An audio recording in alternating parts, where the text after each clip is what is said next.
the point that no one wants to acknowledge is that there was a time in making films, and we've had people who, Roger Simon, who's out there in LA, he's talked about this on this program specifically numerous times. And I've had Jeremy Boring on to talk about this. A lot of the films that used to be made, I guess back when our grandparents even were kids and our parents were kids, a lot of these films were all the sourcing and the money for production and all of this stuff. A lot of this capital was raised in the United States. And as a result of that, there was a very different tone, and there was a different way of approaching these stories where, they were all very pro-America. They were pro our values, pro-liberty, pro-freedom. When when you're telling a story, good is good, evil is evil. They're redemption stories, and they were not so heavy. I mean, you didn't have the social justice warrior stuff. You didn't have any kind of unbelievable stories. Well, I mean, sci-fi and that, but do you know what I mean? I mean, you just had, it was a different time of making film. And we've talked about this, and a lot's been written on this, but now as things have developed and the years have gone by, there's so much now that is so much of the money to fund Hollywood comes from overseas. I can't go to a movie and not see Tencent come up. You guys know what Tencent is? That's like the biggest Chinese production company in the game. They produce everything. What was the film I was watching? I literally sat down and I was watching a film with my family, because we try to do 3 things as a family together every week. And I'm sitting watching something that my son picked out, and Tencent's card comes up and their logo comes up on the screen. I'm like, oh my gosh, this too? I said that out loud. Tencent is the company that made it to where Tom Cruise had to take one of the country's logos off of his jacket because Beijing did not like the fact that it was on Maverick's jacket. So, and there was actually something, I think it was in LA Times, that was discussing how so many directors and production companies now have to eliminate things or even alter things to keep happy these production companies and the money coming in from China to keep these people happy. And Tencent is one of them. They're involved in everything. They're involved in gaming. They're involved in film. They're involved in television. They are everywhere. They're the biggest player, if not the biggest player in the game. That ultimately, and this is Trump's 80,000 foot view of this. This is his 80,000 foot way of talking about it. That's the heart of what he's getting to. But nuance is dead in this country, and heaven forbid any reporter out there actually discuss what's at heart of the stuff he's saying. We are so intellectually shallow. I honestly feel that the way some of these stories are approached now it's making us dumber. Nobody can have a discussion about anything because we're supposed to be vapid and shallow and only get into 30 seconds deep of it. That's it. And if you're going to go ahead and call Mike Bloomberg a capitalist, go ahead and allow Bernie to call himself a democratic socialist, because it's the same damn thing. Let me explain. I have a great piece about this, about DanaLash.com. And as I said, he is not a capitalist. He is proposing, for starters, a $5 trillion tax increase. Isn't our whole economy like 4.5 trillion? Mm-hmm. Okay. He's proposing literally a $5 trillion tax increase. Like, so much money, you almost don't believe it because it's trillion, right? It's like a consonant away from frillion. And his $5 trillion tax plan is actually higher than Joe Biden's. It is. It is actually, it's higher than Joe Biden's. That's not a moderate, and it's not a capitalist. Now, one of the things he's going to do is roll back Trump's tax cuts. He needs to. That's what he wants to do. He thinks it needs to be done. He's going to raise, and then he says, I'm going to raise rates on wealthy people, and we're going to crack down on tax avoidance, and we're going to reduce tax advantages, and he's going to restore top rates back to what they were under the Obama era. Mm-hmm. And that's what he wants. That's fine for him because he's worth $11 trillion. So that's not capitalist. You're putting you're putting an undue financial burden on business just because they exist to do business in the United States. That's not capitalist. He's not a capitalist. No capitalist proposes something like this. No capitalist thinks that this is in any way representative of capitalism. So that's the one thing. And by the way, the $5 trillion tax hikes, that is, yes, it's less than Sanders' $16 trillion tax increase. But are we really going to use that as the standard of measure for this? The other thing is that he actually wants to return to the Paris Agreement. I don't know why. He thinks that that's something that needs to be done. He wants to re-enter. Trump was smart to get out of it. And now Michael Bloomberg wants to go back. Now, you remember what the Paris Agreement was. Emmanuel Macron was so mad. He was just blah, blah, blah, blah about Trump when Trump was like, I don't want it. France gets 3/4 of its electricity from nuclear energy. And this, so it's easy for them to back it. And essentially, and this was something that was with the IPCC, and that's the Intergovernmental Panel on Climate, blah, blah, from the United Nations. I don't like anything from the United Nations. So the premise of it is the planet's going to melt and all the animals, including polar bears, will die.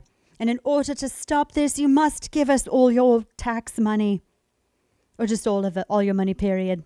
So what we do is we pay the sun to stop it. We literally send money to the sun. I don't know what they're doing with it, but in order to stop the planet from overheating, we've got to give government our money. You see how that works? Mm-hmm. Right? Well, I don't know how you can't trust them with this whole coronavirus thing. They can't seem to really stop it right away. Because you've got to use money. But they're going to somehow fix the planet's climate? Yeah. With tax money? Uh-huh. Okay. Yeah. All right, no, it's I mean... Sure.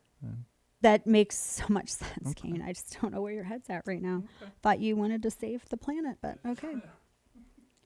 So he wants to go back to the Paris Agreement. That's not a capitalist move. That is not capitalist. Someone who's a capitalist isn't like, let's get the government involved to make decisions about money and economic structures and blah, blah, blah. That's not a capitalist position. And then let us not forget I don't want to put this in Slack because I wasn't going to play it, but now I'm going to. Let us not forget the way that he talked about taxing the poor out of their discretionary income so that he doesn't, they don't buy things like sodas or hamburgers or anything that he doesn't think is healthy for them to eat. And so that's one of the things that's not a capitalist position. We have some of it here. That's not a capitalist position. It's like 2 minutes though. That's why you do want to do exactly what a lot of people say you don't want to do. The question is, do you want to pander to those people, or do you want to get them to live longer? And there's just no question. If you raise taxes on full sugary drinks, for example, they will drink less. Mm-hmm. And there's just no question that full sugar drinks are one of the major contributors to obesity. So, and obesity. I don't care what it's I don't care. You don't tell people what to do with their own money. You don't. That is not capitalist. That is not someone who is a capitalist who says stuff like this. Stop saying that the guy is a capitalist. He's not. He's a statist. The fact that Bernie Sanders is a communist who calls himself a socialist, thus makes Mike Bloomberg's non-capitalism look moderate, does not mean that you can define Mike Bloomberg's non-existent capitalism as capitalism. He only likes it for himself. Joining us to discuss this and all of the issues related to as we roll towards 2020 and as we roll towards Super Tuesday, our friend Ned Ryan. He's the author of a really great book that I think we had him on. When did we have him on? It was Restoring Our Republic. We had him on a little while ago. But the book is Restoring Our Republic, The Making of the Republic, and how to really get in there and reclaim it before it's too late. And he joins us. You can follow him on Twitter at Ned Ryan. Ned, always good to talk with you. Yeah, great to be with you, Dana. I had the same reaction watching that clip last night with Warren and Bloomberg and thought, Pocahontas scalped Mini Mike. At least they should have had the decency to hit pause to let him call the tribal police and report, Yeah. I've been scalped and go from there. But the thing that was staggering in all seriousness is this. I think, first of all, he was definitely unprepared. Yeah. And did not do any murder boards, did not do any debate prep. I mean, guys, you could see this coming a mile away. They're going to go after him on a couple different fronts. Prepare yourself with some good responses. He looked like a deer stuck in a headlight. But the thing that's amazing to me is he really thinks he's going to buy this nomination. And I think he actually will get very close to doing it, Dana. I mean, these guys, you pointed out Elizabeth raised, $3 million? Mm-hmm. But he's already spent $124 million in the Super Tuesday states alone. And the closest competitor in those states on spending has been Bernie at $10 million. He's literally outspent everybody 12-1 in these Super Tuesday states. So I think at some point, people don't want to stop running for office. They just run out of money. And once you keep losing and losing like Biden, I think Biden's pretty much come to the end of his road. Yeah. I think it's going to come down to a Bernie versus Bloomberg after heavens. Super Tuesday. Good heavens. Yeah, I right? I can't believe that this is where we're at. And I was telling people earlier, I mean, this guy's not a capitalist. I mean, nobody sits here who with a straight face proposes a $5 trillion tax increase can call themselves a capitalist. He's definitely not one. He's a crony capitalist. He made a lot of money off the 2008 crisis. I mean, there's a lot of things that you look back at his history. In fact, I would recommend to people, my buddy Raheem Kassam wrote a really good piece on how Bloomberg made his money at the National Pulse yesterday and really went into detail, and you start to realize where Bloomberg got his money. This guy's a crony capitalist. He's obviously nowhere near being anything close to being a moderate, except for in this dynamic with this Democratic Party, he kind of comes off as kind of quasi-moderate, but he's not. Yeah. So I think it's kind of refreshing, though, Dana. I think this is going to be awesome. I think we're going to have a full-blown, basically communist, probably going to win the nomination. The only guy that can, I think, stop him is Bloomberg, spending maybe $1 billion or $2 billion of his own money. And then we've got a real clarity this fall. We've got a communist versus a free market capitalism, limited government. And I think that's the debate I've always wanted to have, because these Democrats have been trending this way for decades. They just have had this masquerade and pretense that they're not socialists, but they have been. You sound so excited to argue against a communist. We're all sitting here terrified. Ned's all, I can't wait to have that. Go ahead, put a communist on your ticket. And we're all going, no.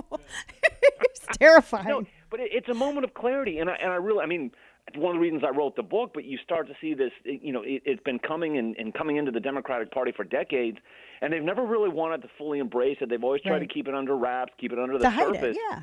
Well, yeah, to hide it, but I think what Donald Trump has been, I keep on telling people he's been the red pill and truth serum all wrapped into one package, where he's brought clarity, but he's also caused people to drop the pretense, to drop the masquerade.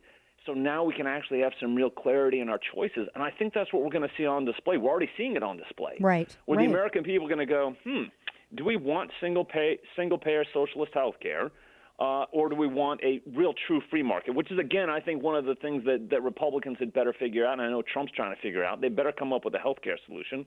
But we're going to have some real debates on real issues and have, do you want a socialist approach, a communist approach? Do you want a free market approach? You get to decide this fall. Let's go for it. Yeah. The one thing I'm worried about is not so much 2020, because I just don't see how anyone that has the economic numbers that Trump has can be defeated. Right. I mean, that would be a statistical anomaly. But 2024, what does the Republican Party do? Because these are going to be the biggest shoes, I think, yet to fill. And I don't know. You can't recreate him, but I don't know what you do in his absence as when he leaves office. So there are a couple things. Well, first of all, I totally agree with you. I think we're probably talking about not if he wins, but how much he wins by. Because I'd also point out not only economic trends, historical trends. Only 5 presidents have lost their reelection bids since 1900. So he's got huge historical trends. He's got huge economic trends. But I think you're right, and I think this is one of the things that once he gets reelected, he's going to have 4 years to figure a few things out. He needs to make the Republican Party a truly America First party. And so there are a couple different things. We can't expect the second coming of Trump, right? We have to put some things into place. And I think he's got to go reform the Republican Party and say this party that has been, that I've basically taken over, I'm going to make it a creature of my own creation. I'm going to make sure that the committee people, I'm going to make sure the people staffing the RNC are America First, because they're not. and create that system in which he really makes the Republican Party in America first one. So he's got 4 years to do it. And I think that should be one of his great legacies. I've told him, listen, sir, your great legacy is going to be the federal judiciary. I think it's going to be fixing the immigration problem, securing the southern border. I think one of the ways that he continues to actually bolster and actually make his legacy go even further is reforming and changing the Republican Party to extend that another 4, 6, 8 years. But I think you're right, Dana. I think we got to start thinking about who is going to be the next, who's coming after Trump, who's going to be the next iteration. Of course, we need somebody like a Mark Meadows or a Jim Jordan. I'm not suggesting they're going to run for president in 2024. I think it will be Ron DeSantis. I think Ron DeSantis will run. Somebody like that, somebody that actually has shown they had the willingness to fight and then are actually doing the right things. I mean, I look at what he's doing DeSantis is doing down in Florida, not only on a broader scale, but I love what he's doing again in the education system, saying, you know, it's probably time we start teaching our students history and civics again. What? What a shocking concept. That's crazy, Ned. What do you want them to be educated? Gosh. No, but that's crazy. We're like, we should be doing some learning with all these tax dollars. This is crazy. This is why I keep on calling the public schools and the colleges and universities, they're indoctrination centers, right? Indoctrination centers of higher learning. They're not really teaching kids to think. They're just trying to indoctrinate them, turn them out, and all by the way, strapping them with $200,000 of debt with worthless degrees. It's an awful system. I can't even believe that we're actually still thinking this is a legitimate form of education. It's not educating people. It's completely ruining a generation's life. And I'm thinking, why can't we just go back to the basics? Can we just teach them like compounding interest, how to balance a checkbook, don't spend more than you make? Oh, here's our history. Here's how it's supposed to work. Here's how it was intended to work. Just basic stuff, Dana. Let's go back to the basics, and I think it would be hugely successful. I think not doing the basics has led to an overwhelming number of younger generations, like those who are, probably 25 and younger, to identify so Bernie much Bros. or to lean or to support. Yeah, Bernie Bros. To support. They haven't been taught. Yeah, no, they haven't been. Not at all. And that's the thing.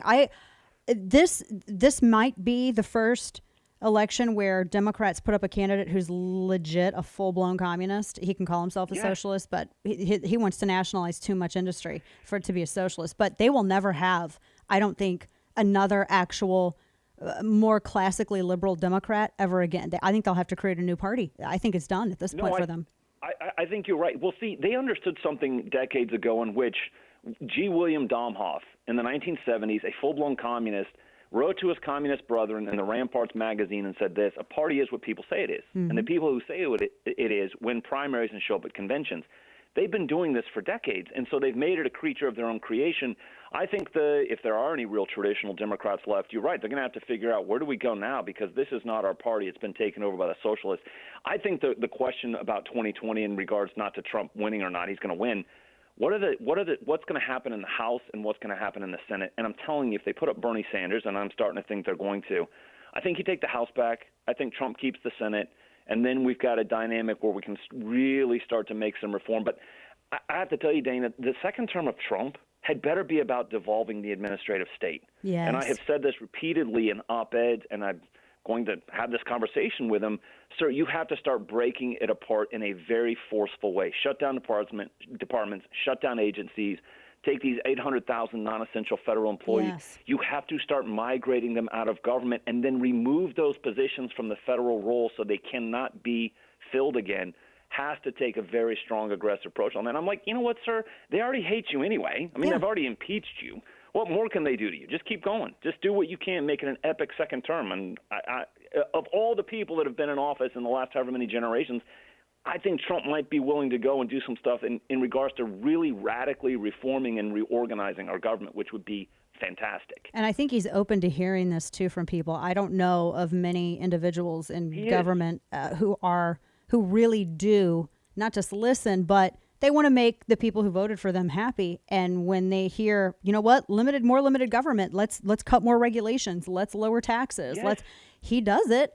And I like that. You like that. We're happy. Yeah, no, this is the thing that's crazy to me. Again, there's all the fake news media and everybody going how awful a person he is. When you actually start to talk with him and have a conversation with him, he's very down to earth, he's very receptive, and he listens. And he goes, okay, Doesn't mean he always accepts somebody's ideas, because he's thinking, I'm a 70-something who won it my way. I'm a Right. billionaire because I did it my way. But he's willing to listen, and you can see where he's kind of shifted on some of these things and gone, you know what, this is actually the right thing to do, and he commits to it and he goes for it. So, no, I tell people, I'm like, I don't know what more you could wish for in a president. Sure, some of the tweets you're going, do you have to do that, sir?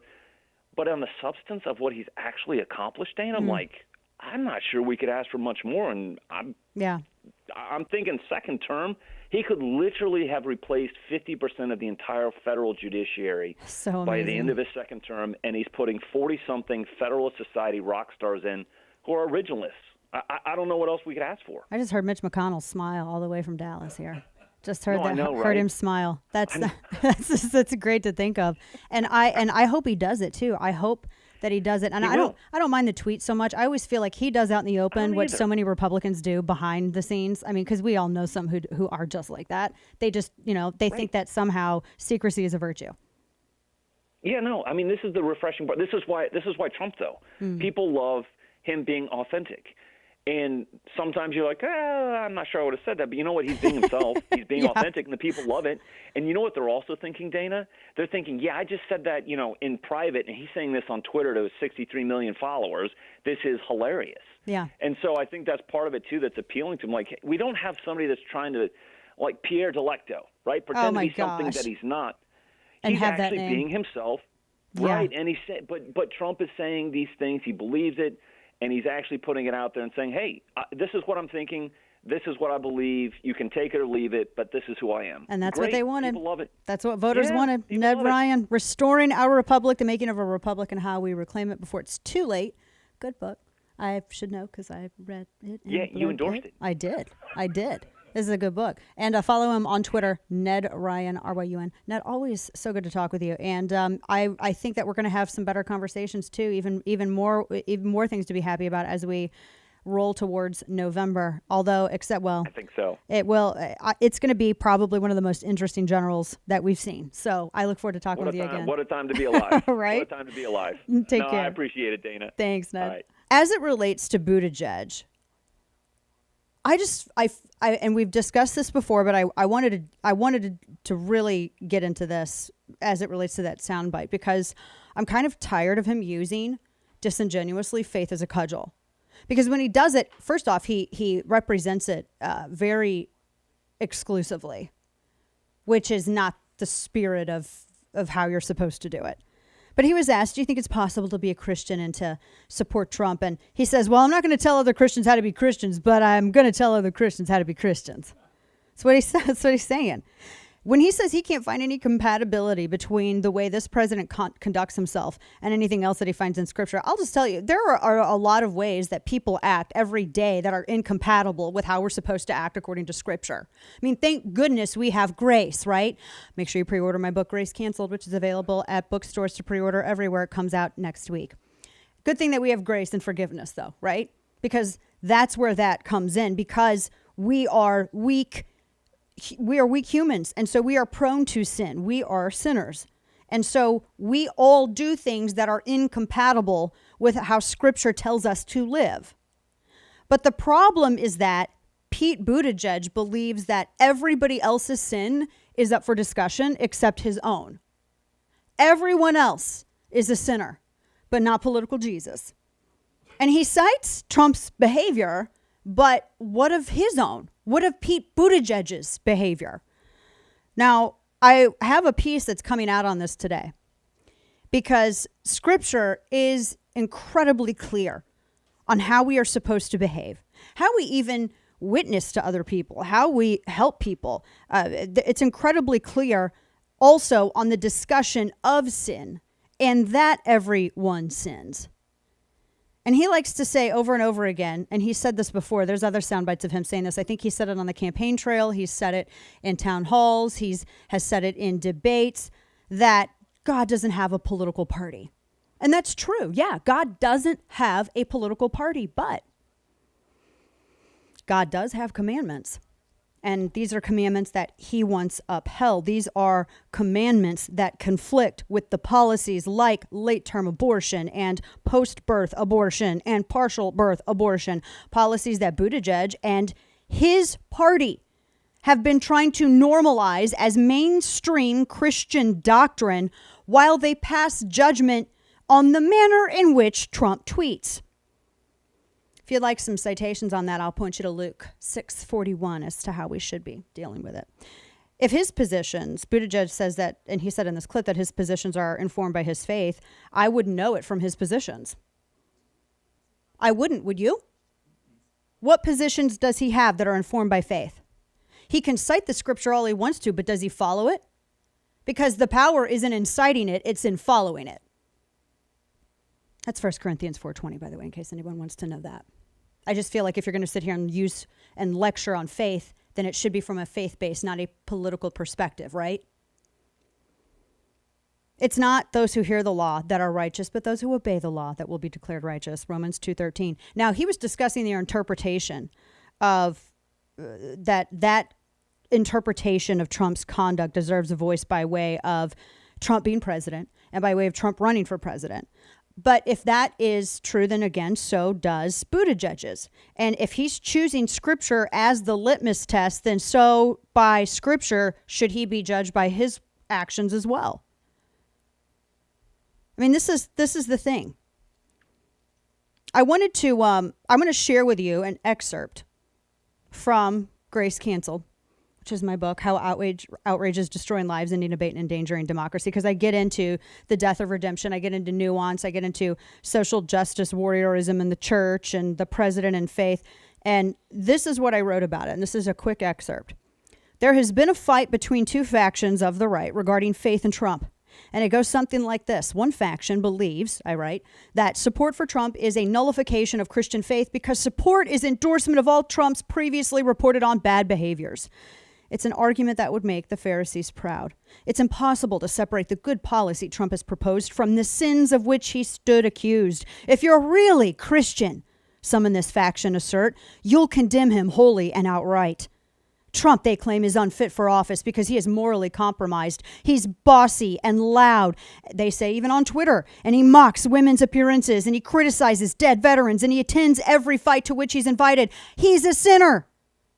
True, and yet it doesn't disqualify him from office.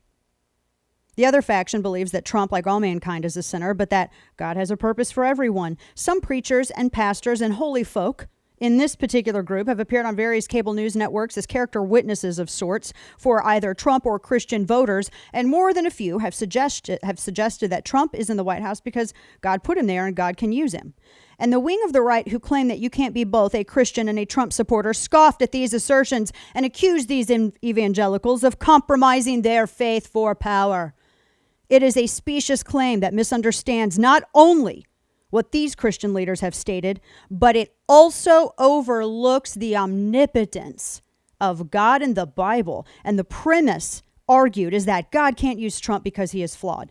This contradicts the teaching you claim to uphold. This contradicts the faith you claim to have. This contradicts the scripture you cite and the Bible that you say you read. Because the most flawed people in the Bible were called by God into his service for his glory, and he alone will raise up, and he alone will equip those that he calls for these tasks. He called Saul of Tarsus a murderous, brutal man. He hunted Christians down. He was called the wolf who stalked the lambs that preceded him everywhere he went all around the world, and he turned into one of the most important figures in the post-apostolic period, one of the greatest of the faith. God called David, he called Judah, and through a line of some of the most corrupt and sinful men in biblical history came Jesus. And it's all to prove not the power of you, but the power of the one you serve. And to argue that people cannot be used is to deny the omnipotence of God. Now you tell me if that is your stance, if faith informs your position. God doesn't call the equipped, he equips the called. It's in Romans. So that's an excerpt. And that applies to this argument too. I mean, I think, and I have actually, for a really long time, I avoided even not really even discussing at great length or even writing about anything faith-based in a long time because I have I have personal rules on that. I think that if you're going to sit here and you're going to talk to people about faith, you need to spend more time in Scripture than you do talking to people about it. You need to spend more time studying the Word than you do writing words about it. You need to be more mature in the faith. And I think that people have a responsibility to temper their tones, and not everybody can do it. Because it's so tribal. And that's how Pete Buttigieg is too. He's gone off on Mike Pence 6 ways to Sunday for what? Mike Pence has done nothing but have been kind to him. He has spoken nicely of him. He attacks Mike Pence simply because Mike Pence in his private life and publicly too, he is a Christian. And it's not enough that he's nice to everyone. It's not enough that he loves everyone. He is not an acceptable Christian unless he stops being a disciple and becomes a casual observer. It's good to be a Christian when it's convenient for him politically. That is not the way to go about it. So that's where he's disingenuous, Buttigieg, in all of this. And I'll tell you, everybody does themselves a disservice with so much of this. Because when you're talking about correction like this, it shouldn't come from a place of maliciousness, and it shouldn't come from a place of hatefulness. And so often it does. And I get it because people mess up. I mean, hi, who are you talking to right now? But it's supposed to be from a place of caring, right? Because it's really easy to like people who like you. It's really easy to love people who love you. It's really easy to be kind to people who are kind to you, who agree with you, who don't challenge you, who don't dissent with your opinions, people who provide no such hurdle to your viewpoints and your narrative. But what sacrifice is that for you? So I call shenanigans on Pete Buttigieg here. And like I said, I can't tell which of his positions are informed by his faith. But I can tell you this. The measure by which you judge, so will you be judged. Gotta be careful of that. We talked about this story when it happened. This, and because there was, and also unlike many of these cases that are similar, we didn't have all of the footage that we do, the camera footage, etc. Do you remember that story in Fort Worth when Fort Worth police, they had rescued an 8-year-old girl who had been kidnapped off the street? This was like about, a year ago? And that everybody, not just in Texas, but I think everybody around the country was following this story because it began with they had like a Blink camera or something that was one of their cameras on their front porch caught the moment that this girl had been snatched up in the street and her mom was screaming. It like happened right in front of her, and she was trying to chase the car, and the door cameras, their video footage, it had all of this. It's the most terrifying thing ever. Broad daylight, middle of the afternoon. And police rescued her. It was a first person look too, because they all had their cameras on, their shoulder cams on. And it was just a heart stopping. It's like every parent's worst nightmare. And it feels like issues like this and really human trafficking in general, because obviously this is what was going to be this child's fate. That man ended up, he was obviously apprehended, Michael Webb. He was sentenced to life in prison for kidnapping this girl. And this, like I said, it brings up this issue of human trafficking and how unbelievably prevalent this heinousness is. And it's something that the president has touched on when he's discussed it, whether it's State of the Union or some of his rallies that he has. And he discusses, really it's dangerous work. And there's an initiative right now that's ongoing.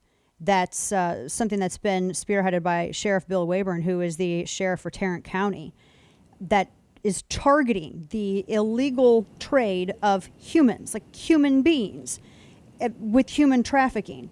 And he joins us now on the phone, actually by Skype, to talk about it. Sheriff, good to see you. Thanks for joining us. Good to see you, Dane. It's an honor to be.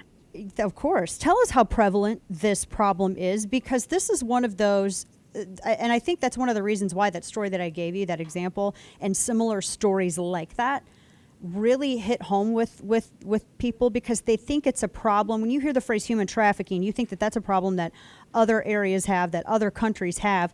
But no, it actually, in suburban Texas, parts of the DFW Metroplex, there's the problems with human trafficking. How prevalent is it? Well, it's a lot more prevalent. There's one study that shows there's 300,000 people in Texas that are being trafficked. And out of that, about 79,000 are children. And a lot of it is for sex trafficking, and some of it is for labor trafficking. We've rescued people out of both. And, we're finding the average age of our sex traffickers started about 14. And often these people come from our forgotten children. A lot of people do think they're from exotic countries and away from us. No, it's right here. It's 95% domestic. Wow. And we were finding these kids and these adults in human trafficking. And we stood up a unit in 2017, right after I got in office. It's been tremendously successful, with probably now close to over right at 200 arrests and probably some 100 rescues. That's unbelievable. So it's here.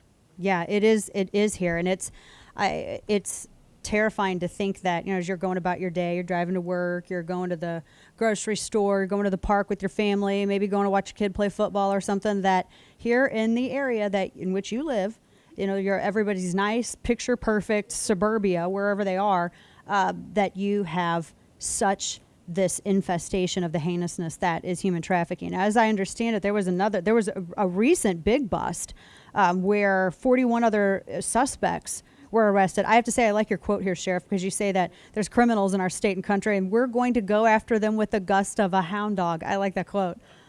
Well, thank you. And we are going after them with the gust of a hound dog. And we did arrest 41 in our latest predator sting. And out of that 41, several of them were children predators. And I believe that 3 of them were illegal aliens out of the country. So it's a mixed bag. And these people come from all walks of life when we talk about predators. The problem is the demand is here also. Oh my gosh, and that's the real big problem. It's one thing to say we're going to go after the people who are really kidnapping or forcing these individuals to do this awfulness against their will, and so often it's children. It is another thing to combat the thing that's fueling this. I don't want to call it a business, but this awful dark market trafficking. How first off, how do you even begin to combat something like that? Well, is that our agents or undercover officers, they go where they go. They dive in where these people typically, where we discover where they're going. And we use all of our federal partners and local partners, along with some nonprofits that help us out. Right. And so we use all of those, and all of those are sourced. Texas right now is the second largest tip state, meaning that we get more tips. We're only number 2 behind California right now. Wow, so that's it's good. a lot here. That's good that people are looking out, they're keeping their eyes open, and because so many. I mean, there's. I keep going back to that one case because there was that footage, and we could put a face and we could put the mother's cries with this story, which you normally can't do. And I think that's why it seems like it is so far away, because you read ages, and everyone thinks that. I mean, it's awful.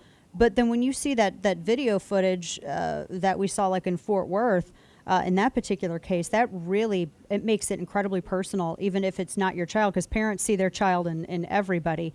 What happens after? What happens after these people are arrested, and after these people who have been trapped in this human trafficking, they're rescued?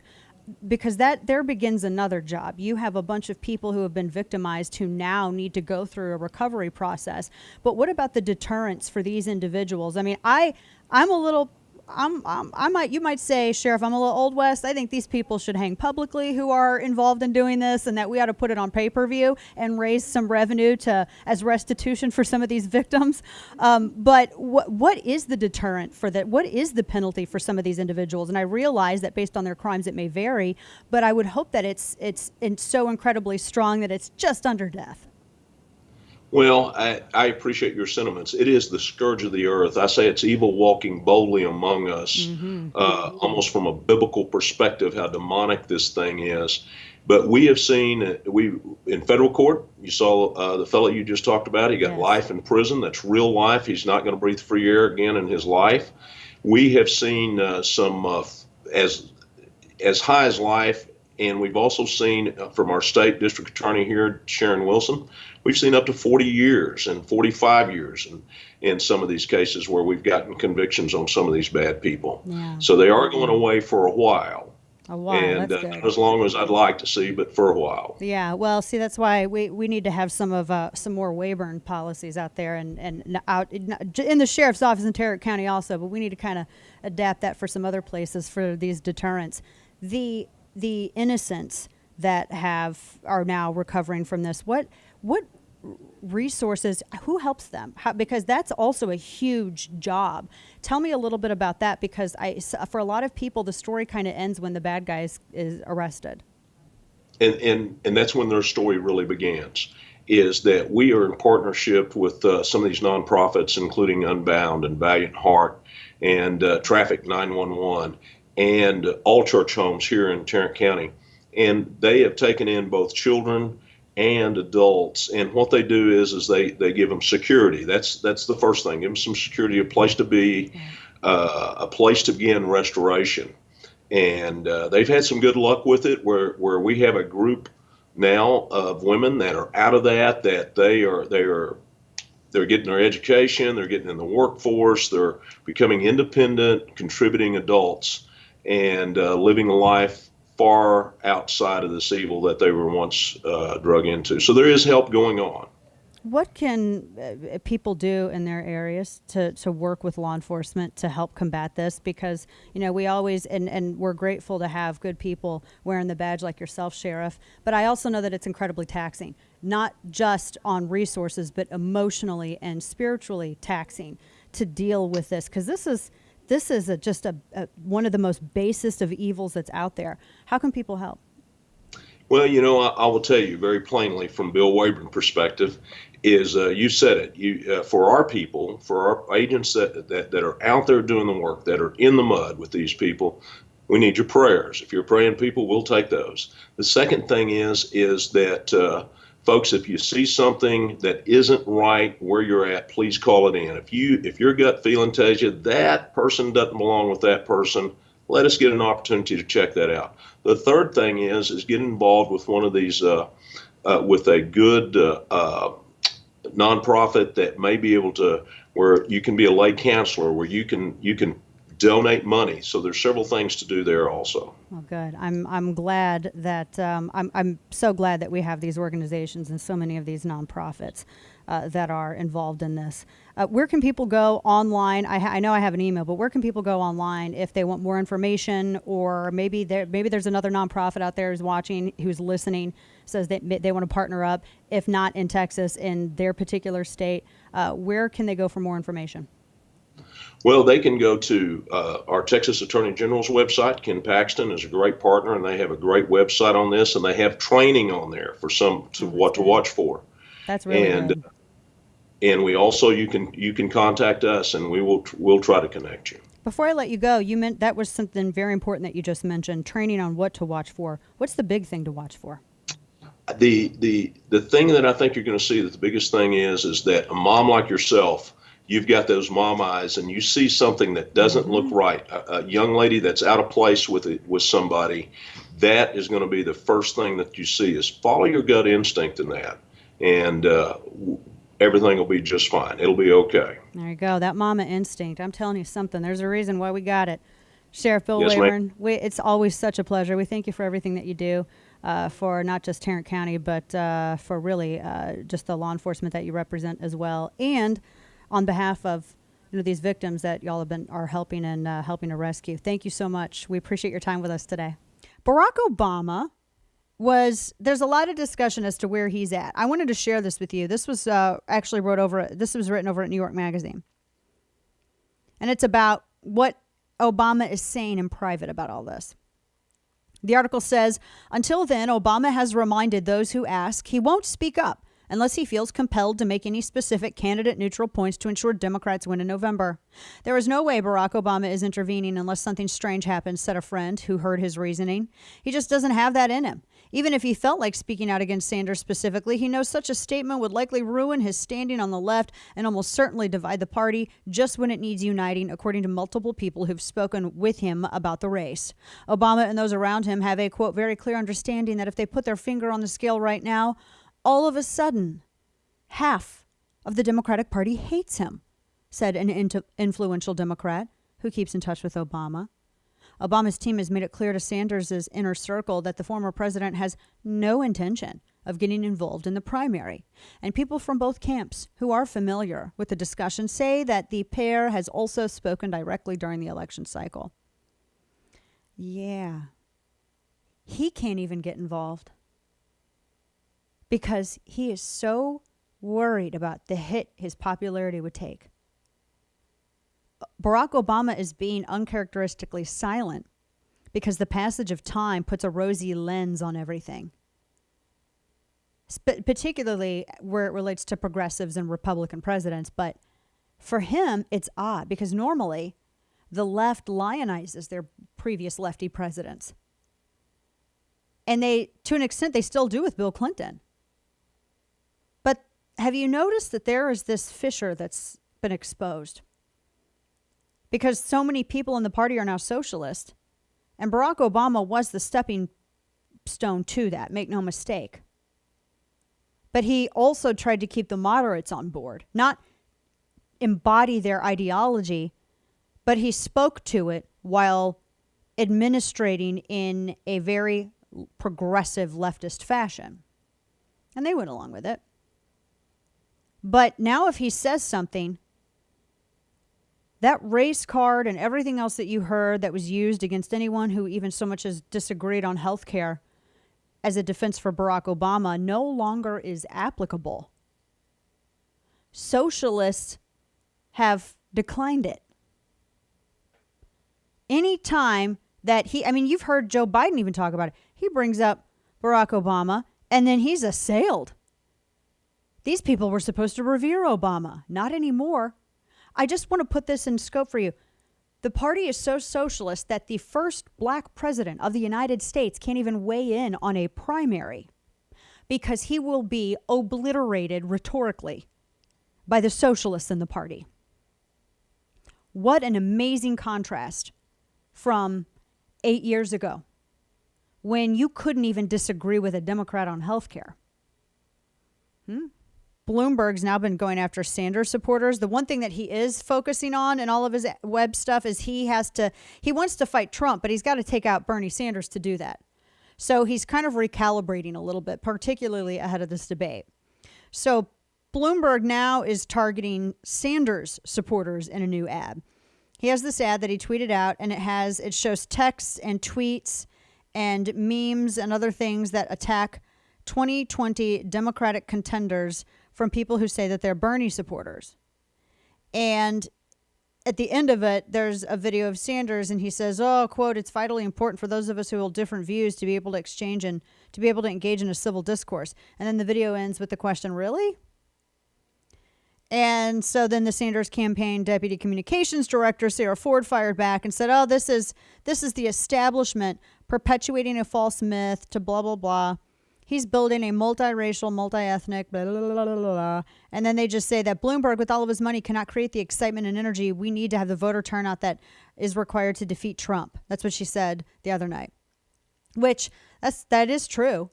I mean, you can sit here and you can buy whatever you want, but you can't buy yourself confidence when you're on stage at a debate.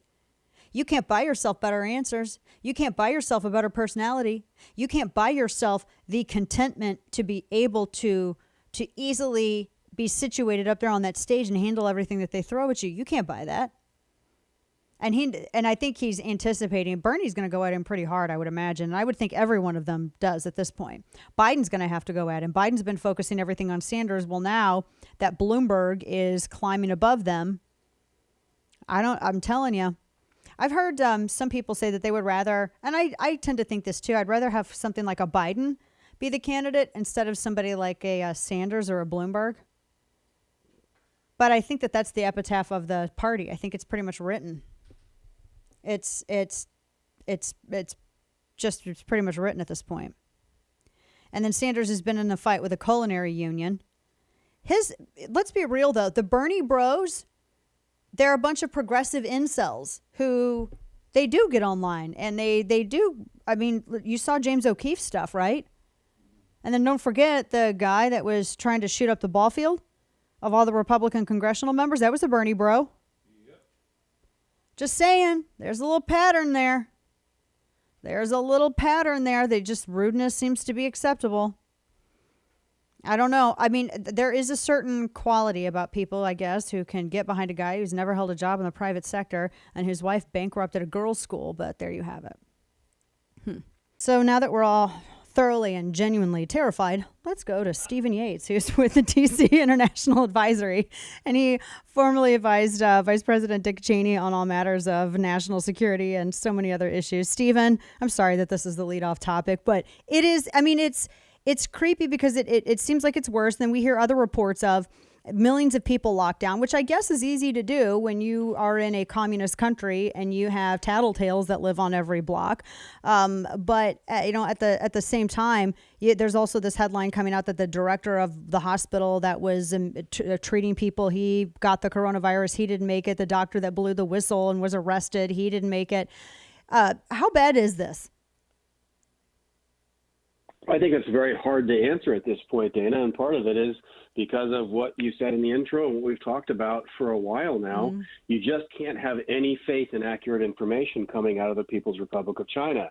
They have, I think, even admitted to having manipulated the early statistics, frankly, trying to downplay that they had a virus spreading through their country. It was at a national holiday time, which means there's an extraordinary number of people traveling. Yeah. In other words, not accounted for.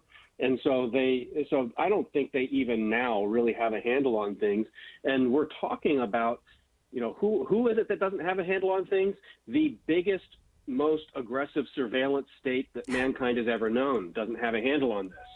And so I'm sorry I get invited on to talk only about optimistic and happy subjects. But this is actually worse, I think, than being reported. I think it's a really bad development, and we're only beginning to have the leakage of people that are being evacuated out and then testing more people positive. So we're just very much at the front end, which again, it mystifies me. The World Health Organization had its leader go to the Munich Security Summit and just lavished praise again on the leader of China about how amazing and inspiring his leadership was. I'm like, man, I don't know what kind of pipe they pass around at the World Health Organization, but this is a big, big mess that's happening in China, and I think it's contagious that's going elsewhere.